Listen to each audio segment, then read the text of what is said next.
855-839-1210 on this Veterans Day. It's a pleasure to welcome back to the show our friend Ryan Mannion. She, of course, is an accomplished author, new book out. We're excited to talk to her about that as well. And Chief Executive Officer of the Travis Mannion Foundation, which, of course, named after her brother Travis. She's host of the Resilient Life podcast and her new book, Things My Brother Used to Say, which comes out November 25th. Ryan Mannion, our great friend, how are you? I'm good, Rich. How are you? I'm doing well. On this Veterans Day, we appreciate you making time for us. I know it's a very busy day for you personally. And congrats on the new book. We're excited for that. So you're busy, Ryan. I'm busy, but it's all good stuff. And again, being able to join you here today and talk about the community that I get to be a part of every single day with our veterans, like there's nothing I'd rather be doing. So first of all, let me ask you this question. How are our veterans doing right now in America? I know the work of the Travis Mannion Foundation does a lot to help veterans transition from active service into the private sector. You work to help veterans who are dealing with PTSD, morale, helping them find a sense of purpose in life as they come back from active duty. How are our veterans doing in America right now? I mean, the reality is that there definitely continues to be some challenges within our veteran community. Unfortunately, homelessness is at an all-time high, which is a sad statistic to see. And, we continue to have an issue with veterans taking their lives. And as you know, Rich, that's why the Travis Mannion Foundation exists, right? Yeah. Because we want to make sure that when veterans take their uniform off, they have a community to come back to. They have that shared sense of camaraderie that they felt in the military, and that we're putting them back to work, right? Their duty's not over. We still need them serving right here at home. And a lot of what we do helps to combat the bigger issues that are afflicting our veterans today. And Ryan, giving them a sense of purpose, which is one of the things that I think the Travis Mannion Foundation does such a great job of, because these are purpose-driven individuals. These are men and women who decide to serve because they believe in something greater than themselves. And then when they come back from active duty, they want to be able to continue doing that. And you guys help them find a place to do that. We do. And, we're so proud to the work we do alongside 1210 in highlighting these veteran stories. And I think, Veterans Day is like a good reminder for us not to just reflect, right, as a country, not reflect, but also have that shared responsibility. We can say thank you to veterans every single day, but we've got to support veteran organizations. We've got to hire veterans. We've got to listen to their stories of service. When I think about Veterans Day, that's what I think about. Of course, if you know a veteran in your life, say thank you. Thank them for their service. But more than that, carry that gratitude more than just one day a year, I agree. It should be more than one day a year. Absolutely. And I want to play a clip for you. This is the Vice President, J.D. Vance, of course, a Marine. He was speaking about what our veterans mean to our country right now. And take a listen. Okay. As we're loading that, Ryan, let me just ask you another thing, too, which is that I saw your dad, by the way, recently, Colonel Tom Mannion. Of course, great to see him. And I met his fiance. That was really nice. That was really special. So I'm glad to see he's still doing really well and he's still active and involved. And that he leaves Florida from time to time and actually comes back up north. So that's great. That's huge. It is. And listen, it's a great example. I was born into a military family. So, having a dad that served proudly in the Marine Corps for 30 years, I understand what service means. And it's such a great honor to be around these men and women every single day.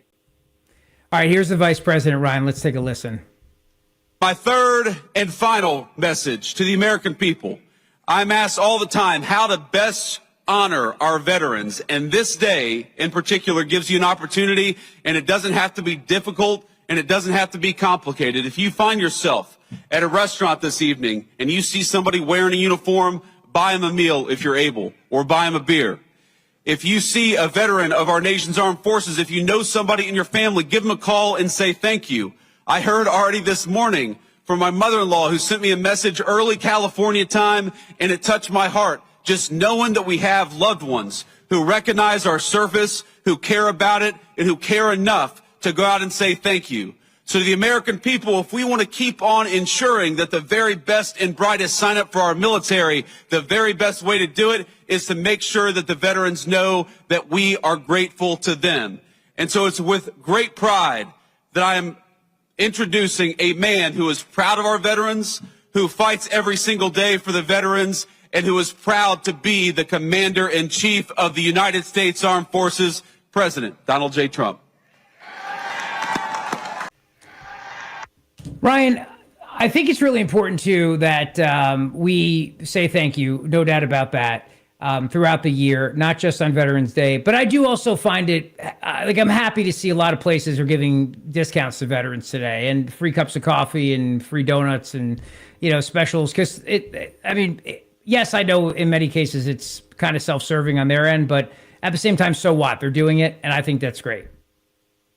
Yeah, I mean, listen, it's kind of a running joke within the veteran community of, you know, where you're going to get your free meal on Veterans Day. But listen, I have a friend who texted me and just got a free meal at Denny's and took his mom there, and he said, you know what, we had a great time. And so, you know, but I think beyond that, when you think about Veterans Day, and I love what Vice President Vance said, it's like, it's one of the few moments that can bring our country together, right? There's no sides, there's no label, and it's also this like reminder of what unites us as a country, right? This shared values and the belief that this country is worth serving and fighting for. And I think that as a nation, we should all be able to get behind that.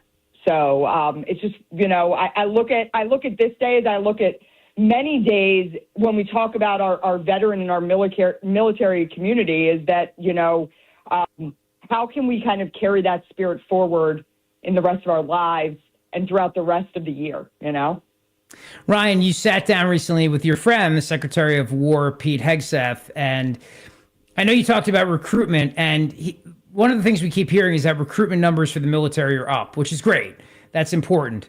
And I think the more we can do to honor our veterans, the better it'll be to help people, to help with the recruitment numbers, because then they'll see that they're appreciated and that it's a positive thing for them to go into. Yeah, I mean, it is. Listen, it was just a year and a half ago that I was sitting down with the Sergeant Major of the Marine Corps talking about the issues that we were dealing with veteran recruitment outside of the Marine Corps, I might add, because they always hit their numbers. But you know, with Secretary Hegseth talking about this idea that veteran recruitment is up in all service branches, that's inspiring. Right? That shows us that people want to get out there and serve. But, you know, the bigger thing, and one of the things he said is, like, we're not taking this for granted. We don't want this to be a little blip. We want this to be a sustained effort that, you know, year after year, people are stepping up to serve this country. Yeah, well said. Ryan Mannion's with us. Her new book is out soon, November 25th. It comes out. Well, we're going to put it on the screen here for our YouTube chat. The book is called Things My Brother Used to Say. Ryan, your daughter, if I'm not mistaken, is still at the United States Naval Academy, isn't she? She is. I was just with her yesterday. She's a youngster, which is a sophomore at the United States Naval Academy. And, you know, one of the things I reflected on last year when I was talking about Veterans Day, Rich, is, you know, I'm a military child, a Gold Star sister, and now I'm a military parent. So I kind of had this realization last year when she was at the Naval Academy of like, wow, you know, I now have a daughter who is going to serve. And so I'm so grateful to this next generation. And I'm continually inspired when I hear people talking about this next generation and they're not doing anything. Like, I see it every day. I see these young kids stepping up and understanding what service means. So I'm not seeing what the rest of the people are saying about our youngsters out there. All right. Well, the reason why I bring that up is because this book, if I'm not, like, I'm looking at it and I'm thinking it's not necessarily meant for college age kids. Did you write this for a younger audience? Is it an illustrated book?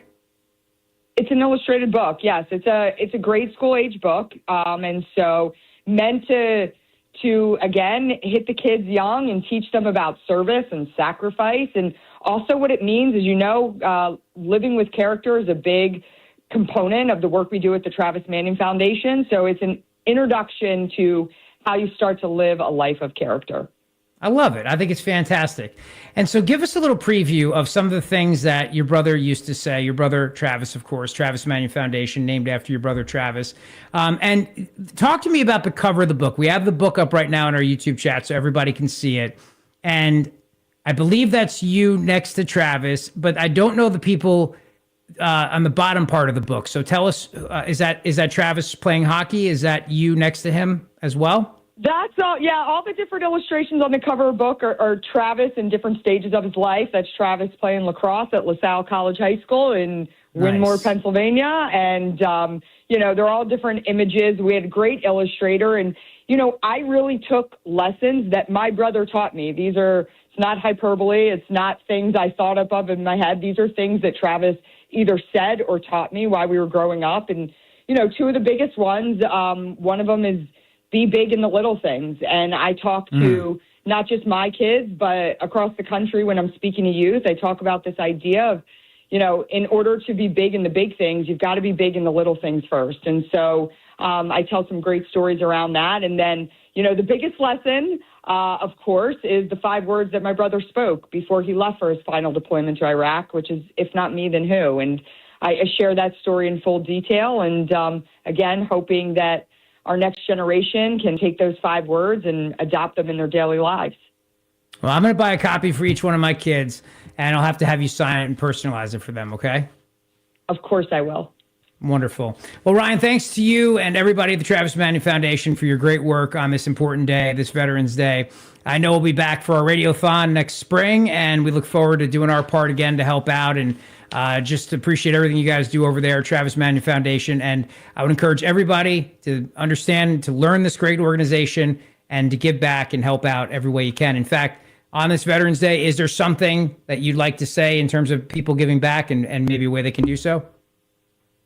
I mean, I think, when you think about Veterans Day, when you think about the word veteran, what we're really saying is thank you to everyone who believed that this country is worth fighting for, right? And so as you carry that forward, like I said, don't just think about it in an active word of think about it as more than that. Like, what are you going to do, and what's the obligation you owe to this veteran community that has given so much to you? And so I want to thank you, Rich, for everything you do to help highlight not just the work of the Travis Mannion Foundation, but the military community as a whole. Well, I was also going to give you a chance to, try to get people to give some money too. Oh, so. Okay. Well, you you can always. That's the Italian in me. I'm like, come on, don't be cheap. Open up your wallet and help out, and go to TMF, TravisMannionFoundation.org, and give and be generous. That's what I was going to say. There you go. There you go. I just did it for you. You said it, not me. No problem. Ryan, thanks, my friend. I'll talk to you soon. Thanks, Rich.